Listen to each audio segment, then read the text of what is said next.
Este último video sobre las ampliaciones de la teoría del consumidor lo vamos a dedicar a un concepto muy importante en la práctica del análisis económico, que es el de excedente del consumidor.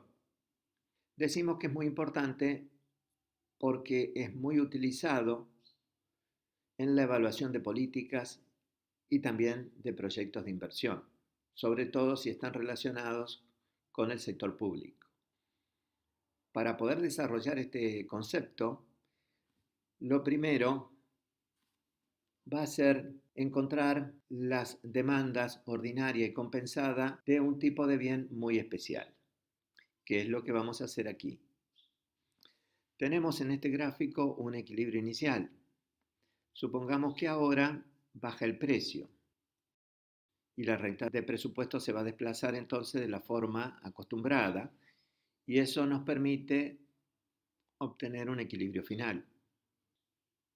Realizado este análisis de estática comparativa, incorporemos el gráfico inferior para hacer, como ya sabemos, la deducción de nuestras demandas. Comencemos con la demanda ordinaria.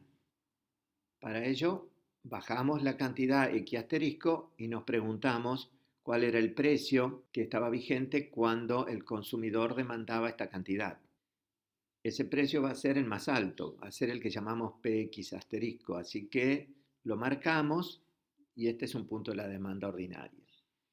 Bajamos X doble asterisco, nos hacemos la misma pregunta sobre el precio y obtenemos un segundo punto de la demanda ordinaria marshalliana, la cual ahora ya la podemos graficar de la forma acostumbrada.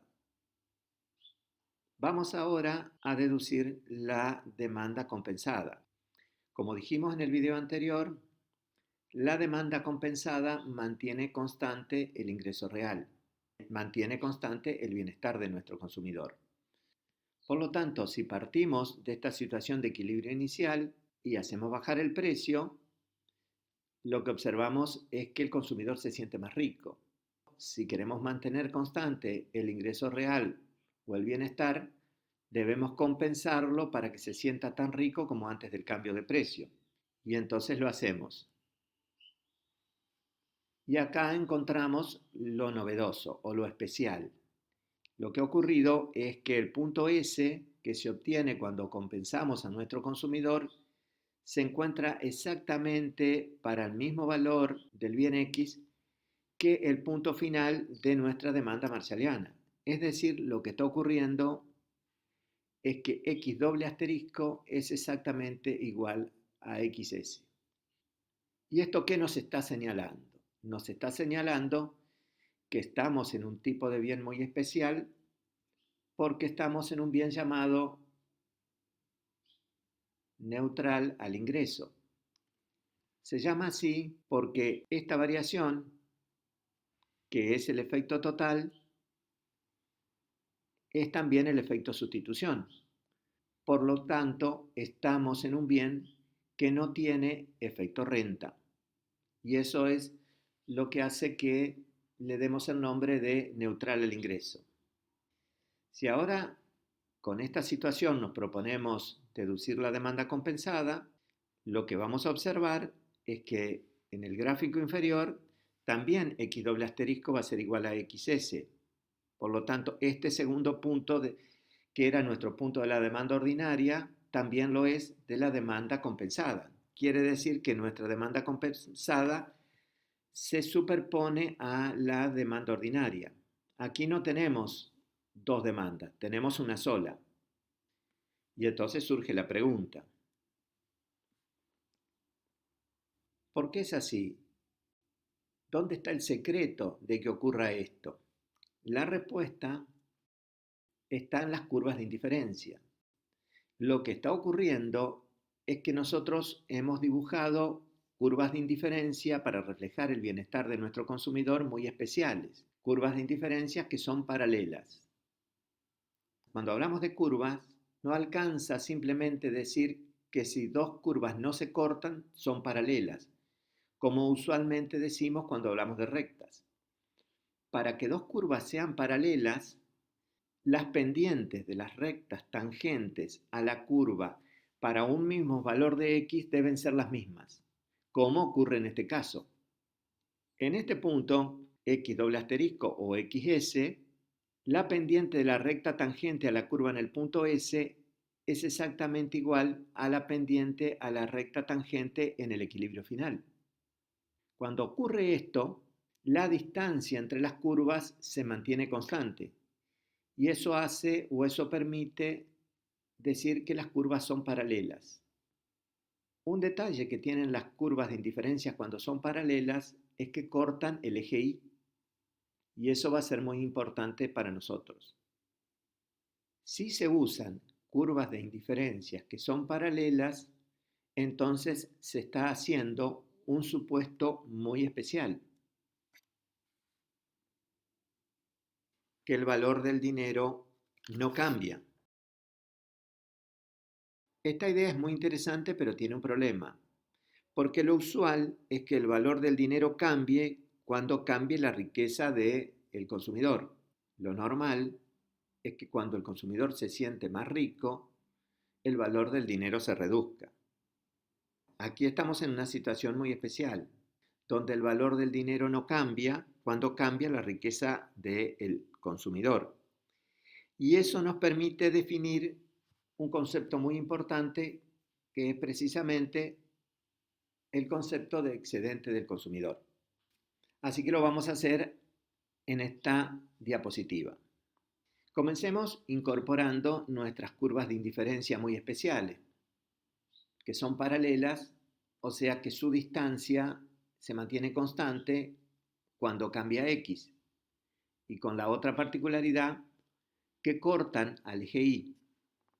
Supongamos ahora que el equilibrio inicial de nuestro consumidor es este.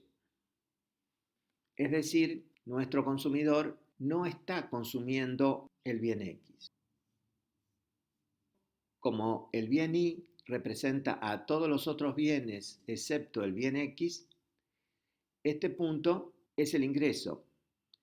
Si nuestro consumidor no consume el bien X, este punto también muestra lo que el consumidor gasta en otros bienes, que es exactamente igual a su ingreso. Pero también, como por este punto pasa esta curva de indiferencia, este M sub 0 lo que nos muestra es el bienestar total de nuestro consumidor medido en dinero cuando no consume nada del bien X. Esto va a ser muy importante para nosotros ahora. Pero continuemos con nuestro análisis y supongamos que el precio del bien X se reduce y la recta de presupuesto se desplaza de la forma usual y nos permite encontrar ahora un nuevo equilibrio donde el consumidor ahora sí consume el bien X y concretamente consume la cantidad X asterisco. ¿Podemos saber en esta situación cuánto gasta nuestro consumidor en el consumo del bien X? Sí lo podemos saber, porque acá tenemos el ingreso. Y este punto Y asterisco nos estaría mostrando lo que nuestro consumidor gasta en otros bienes excepto en el bien X, que sería la longitud de este segmento. Por lo tanto, lo que nuestro consumidor va a gastar en el bien X es simplemente la diferencia entre M0 e Y asterisco. Es decir, lo que el consumidor gasta en comprar la cantidad X asterisco del bien X es la longitud de este segmento. Y ahora preguntémonos, ¿es esta la máxima cantidad que el consumidor estaría dispuesto a gastar para comprar la cantidad X asterisco? La respuesta es que no, porque lo que estamos observando acá, que en la transacción nuestro consumidor aumentó su bienestar. ¿Podemos calcular la máxima cantidad que nuestro consumidor estaría dispuesto a pagar para comprar la cantidad X asterisco? Sí, la podemos calcular. La clave es observar que el consumidor no realizaría la transacción si como consecuencia de ella pierde bienestar.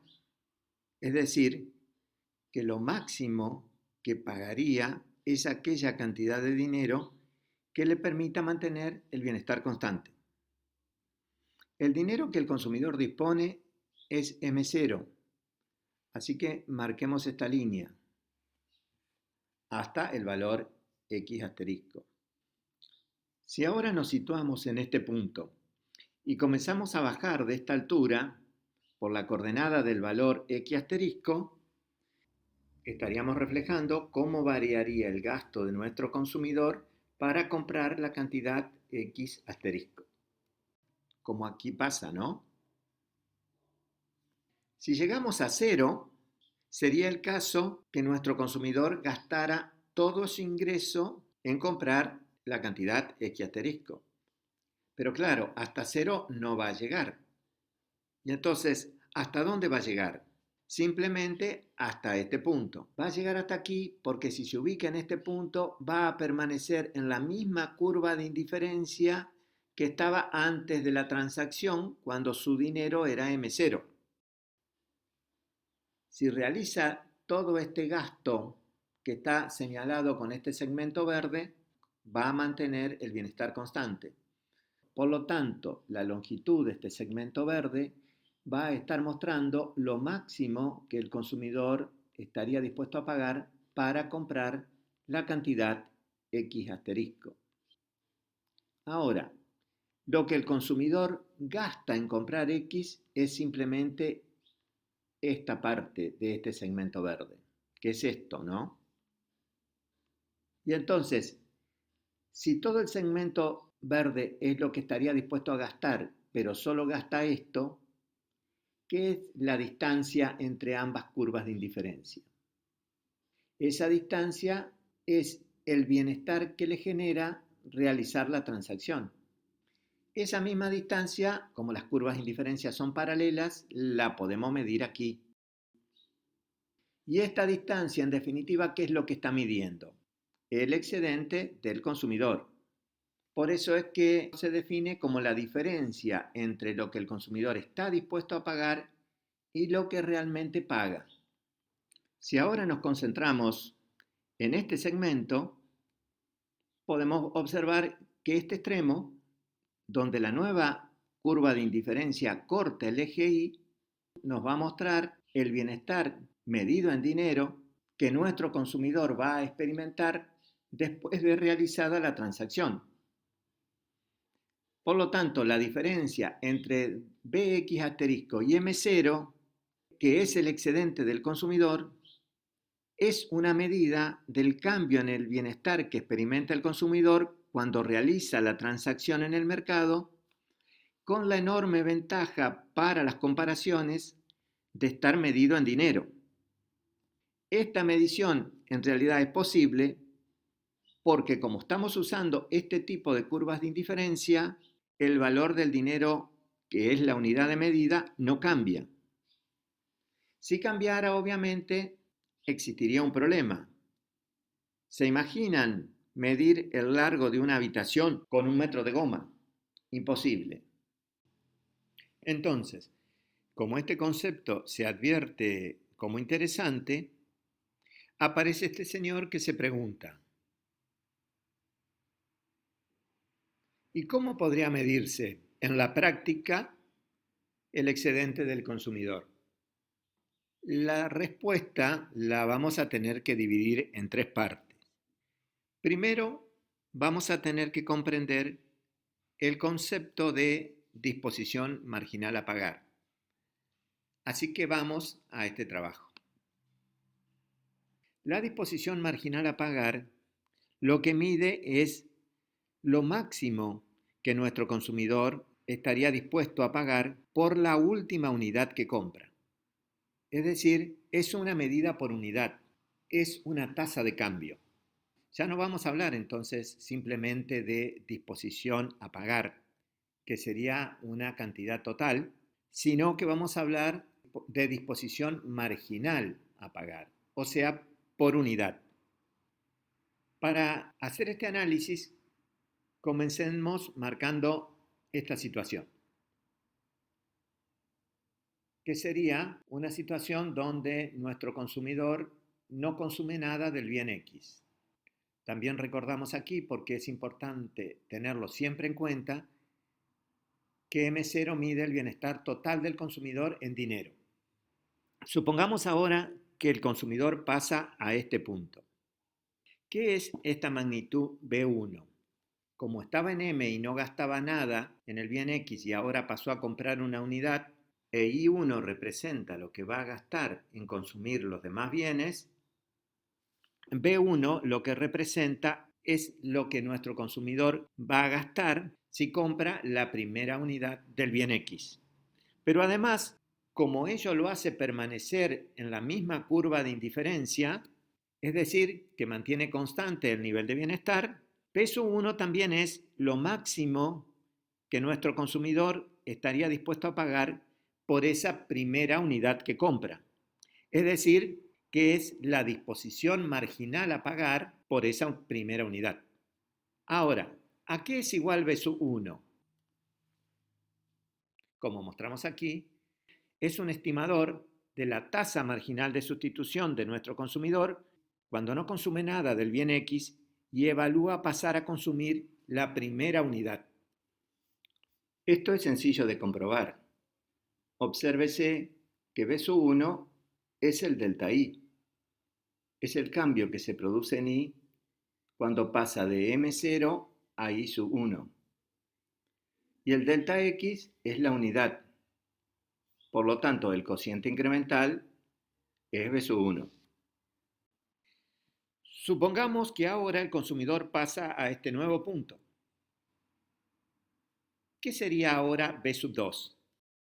Es lo que gasta para adquirir la segunda unidad del bien X. Como se sigue manteniendo en la misma curva de indiferencia, es decir, sigue manteniendo constante el bienestar, no es simplemente lo que gasta, sino que es la máxima cantidad que estaría dispuesto a pagar por la segunda unidad del bien X. Y si nos preguntamos a qué es igual esta cantidad B sub 2, también vamos a comprender que es igual a la tasa marginal de sustitución cuando nuestro consumidor está consumiendo una unidad y evalúa pasar a consumir la segunda unidad. Y esto nos permite hacer esta primera conclusión. Si estamos frente a un bien que es neutral al ingreso, la pendiente de la curva de indiferencia C sub I0 mide la disposición marginal a pagar de nuestro consumidor. Y si ahora nos preguntamos, ¿y qué pasaría si cambiamos de curva de indiferencia? La respuesta es que no pasa nada. Si marcamos este mismo punto, pero en la segunda curva de indiferencia, y ahora trazamos las rectas tangentes, observamos que son paralelas. Por lo tanto, podemos concluir que las tasas marginales de sustitución son las mismas. Por lo tanto, si la tasa marginal de sustitución aquí reflejaba la disposición marginal a pagar de nuestro consumidor, también la va a reflejar aquí porque es el mismo valor. Y así con cualquiera de las curvas de indiferencia. Así que esta sería nuestra segunda conclusión.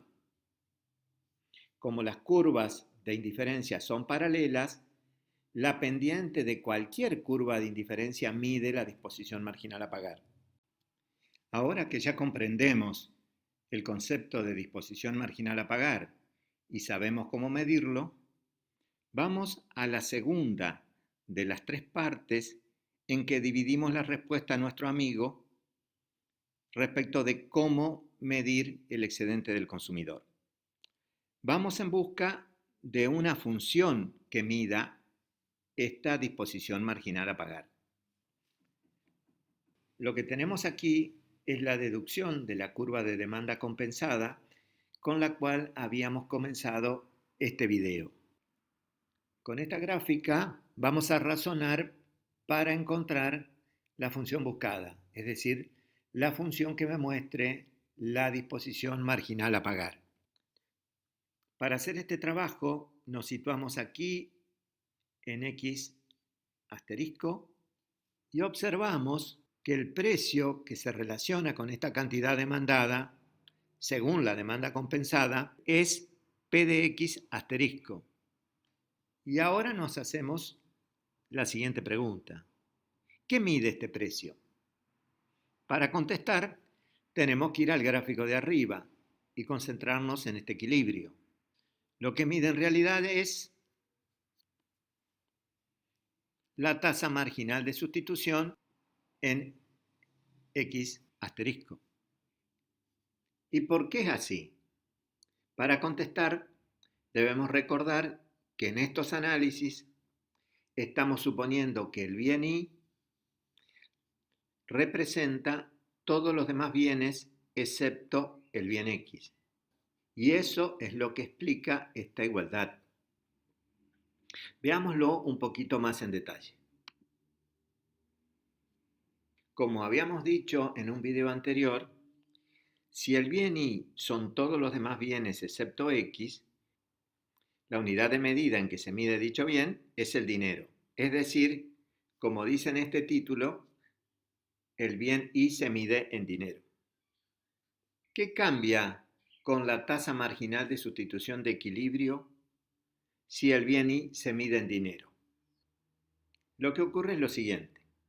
Antes, cuando no especificábamos nada sobre el bien Y, la recta de presupuesto era esta.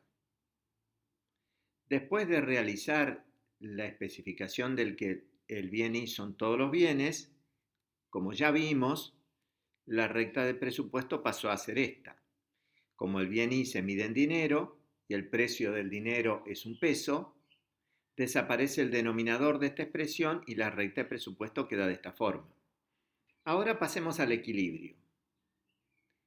Antes, cuando no hacíamos ninguna especificación sobre el bien Y, como también lo vimos, en el equilibrio ocurría que la tasa marginal de sustitución de equilibrio era igual al cociente de precios. Pero ahora, como ha cambiado la pendiente de nuestra recta de presupuesto, la tasa marginal de sustitución de equilibrio queda simplemente de esta forma. Esto es lo que nos permite concluir lo siguiente.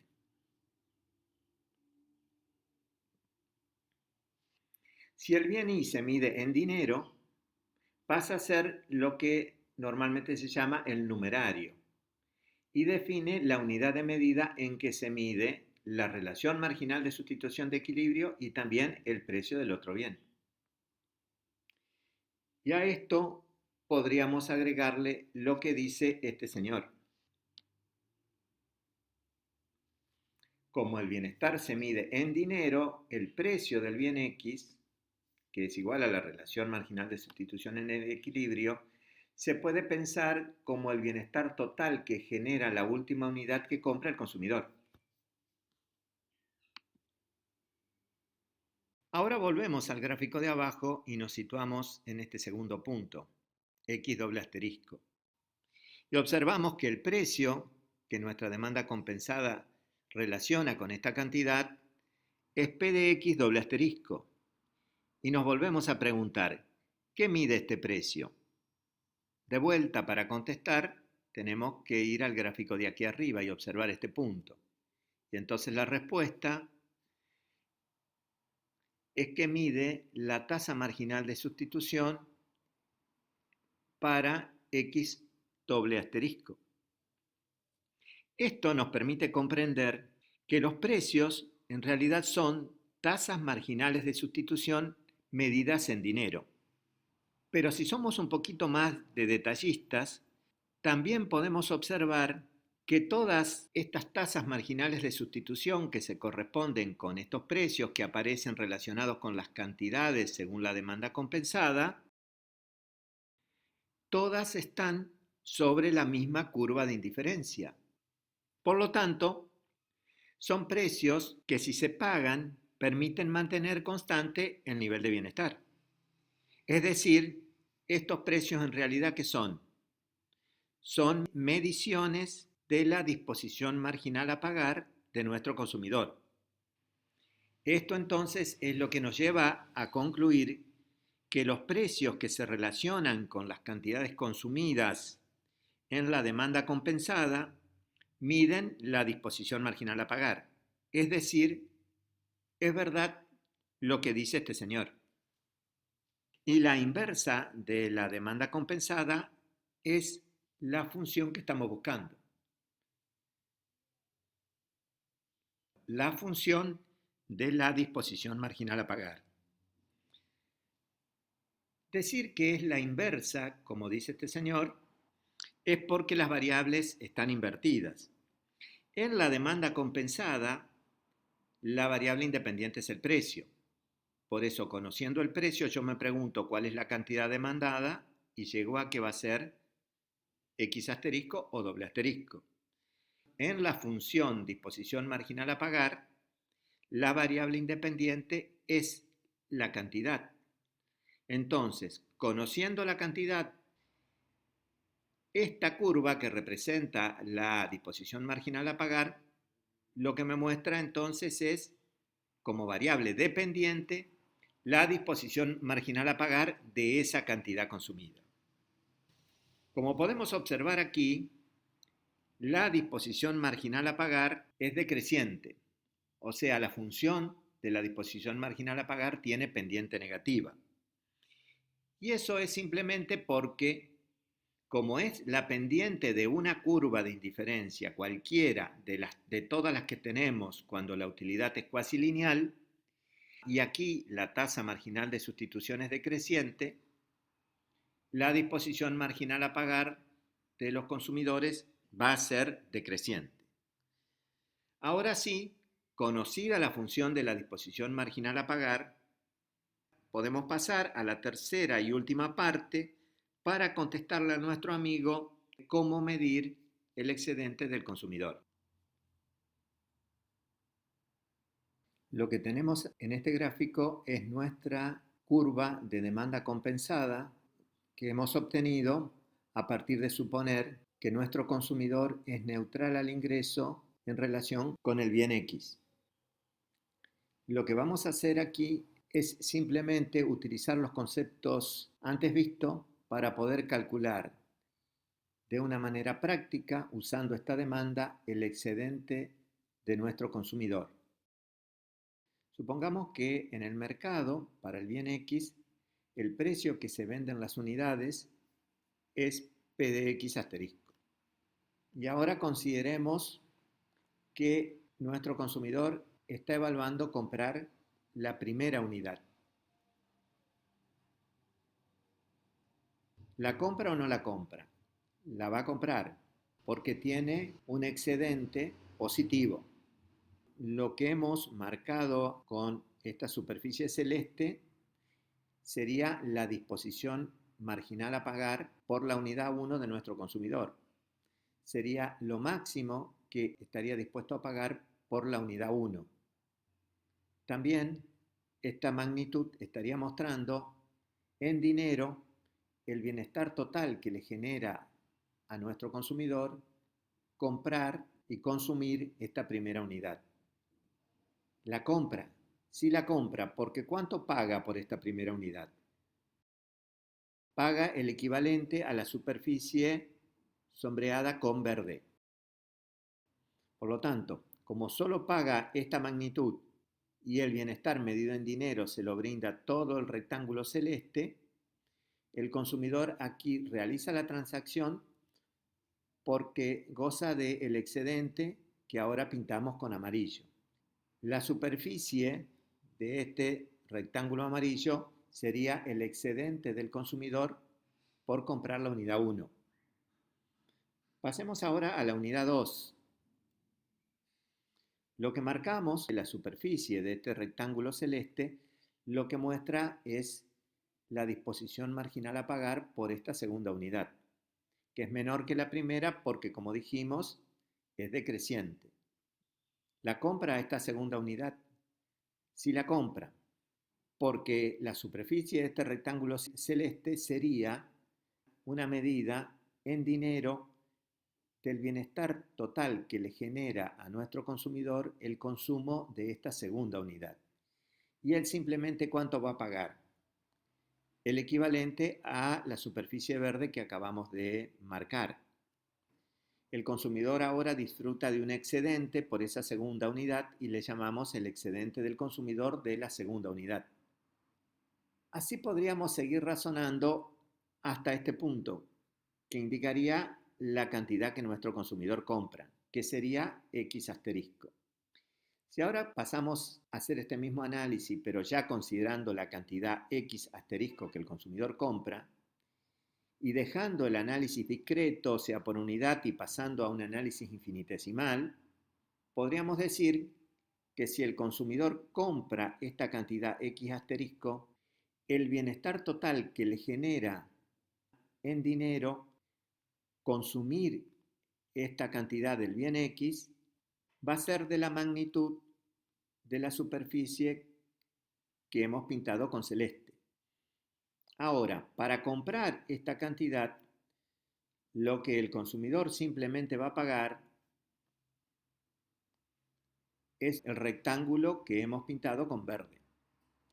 Por lo tanto, el triángulo que queda en la parte superior, que ahora pintamos con amarillo, sería el excedente del consumidor por consumir la cantidad X asterisco.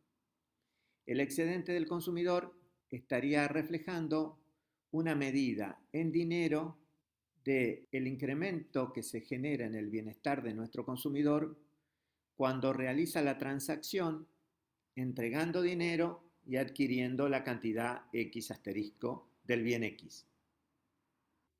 Precisamente como se trata de una medida en dinero del cambio en el bienestar que se genera en un consumidor cuando realiza transacciones en el mercado, por eso es tan utilizado en la práctica del análisis económico para evaluar políticas e inversiones fundamentalmente del sector público.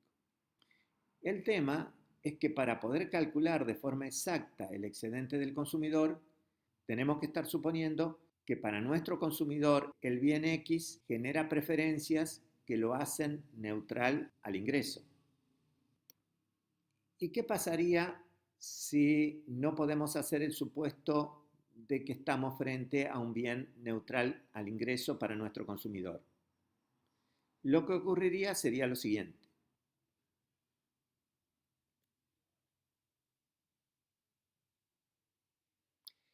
Si no puede suponerse que no existe efecto renta, entonces el excedente del consumidor no puede calcularse de forma exacta. Pero sí se puede arribar a mediciones en dinero muy aproximadas si se usan demandas compensadas. Obviamente que este tema no lo vamos a ver aquí, simplemente lo decimos y agregamos que si el efecto renta es muy bajo, también para realizar esas mediciones pueden utilizarse las demandas ordinarias. No obstante, en este último caso, los errores que se cometan van a ser aún mayores. Con esto entonces damos por finalizado nuestro video sobre el excedente del consumidor y en el próximo video comenzamos con este nuevo tema.